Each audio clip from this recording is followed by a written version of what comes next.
యేసయ్య ఆశ్చర్య కార్యాలు చేసే దేవుడు. ఆయన నమ్మాలి. మనం నమ్మితే గొప్ప కార్యాలు చేస్తాడు. ప్రియమైన దేవుని బిడ్డలారా, ఎప్పటి వరకు నమ్మమో అప్పటి వరకు మనము చాలా నీరసించిపోయినట్టుగా, కృషించిపోయినట్టుగా ఉంటాం.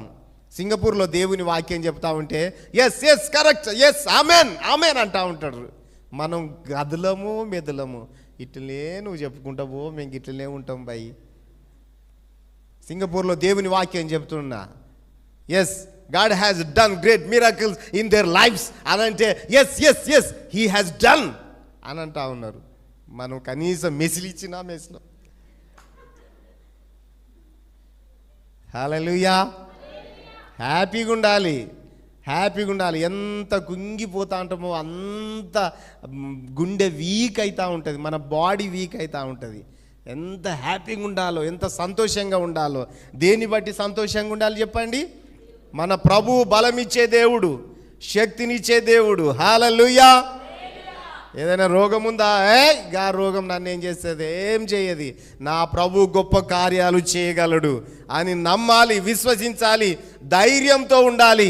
వాటిని తొక్కుకుంటూ మనం వెళ్ళగలం. హల్లెలూయా. స్తోత్రాంజలి. హల్లెలూయా. కాబట్టి దేవుడు యోబును అడుగుతున్నాడు, భూమికి పునాదులు వేసినప్పుడు అసలు నువ్వు ఎక్కడున్నావయ్యా? భూమికి పునాదులు పడ్డప్పుడు మనం ఎక్కడ ఉన్నాం? యేసయ్యను క్వశ్చన్ చేసే అంత గొప్ప వాళ్ళమా మనము? కాదు కదా. కాబట్టి ఆయన అద్భుతాలు చేసే గొప్ప దేవుడు. ఇంకా ఆయనను తెలుసుకోవాలి. మన జీవితం అంతా నేర్చుకుంటుండాలి. ఎన్నో విషయాలు, నేర్చుకోని విషయాలు మనకు ముందున్నాయి. ప్రియమైన దేవుని బిడ్డలారా, జీవితం అంతా నేర్చుకుంటూ ఉండాలి. ఏదో ఒక రకంగా దేవుడు నేర్పిస్తూనే ఉంటా అంటాడు. రాత్రింబగళ్ళు దేవుని సన్నిధిలో ఉండి ఎంత నేర్చుకున్నా ఇంకా తక్కువే. ఆయన ఒక ప్రశ్న వేస్తున్నాడు యోబుకు. చూడండి, భూమికి పునాదులు వేసినప్పుడు అసలు నువ్వు ఎక్కడున్నావయ్యా? ఇంకేమంటాడు? నీకు వివేకము కలిగి ఉన్న ఎడల, నీకు ఒకవేళ వివేకము ఉన్నట్లయితే చెప్పుము. చెప్పయ్యా, నీకు వివేకం ఉందా? భూమికి పునాదులు వేశాను, ఆకాశంలో నీళ్లను పరిచాను, భూమి కింద నీళ్లు ప్రవహించేటట్టు చేశాను, సముద్ర జలాలను మీరు బార్డర్ దాటి రావద్దంటే బార్డర్ దాటి రావడం లేదు.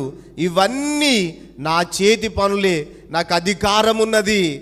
ఏది పొమ్మంటే పోతుంది, ఏది రమ్మంటే వస్తుంది. అక్కడ ఆగుమంటే ఆగుతుంది, రమ్మంటే వస్తుంది. ఈ సృష్టి మీద అధికారం ఉన్నదని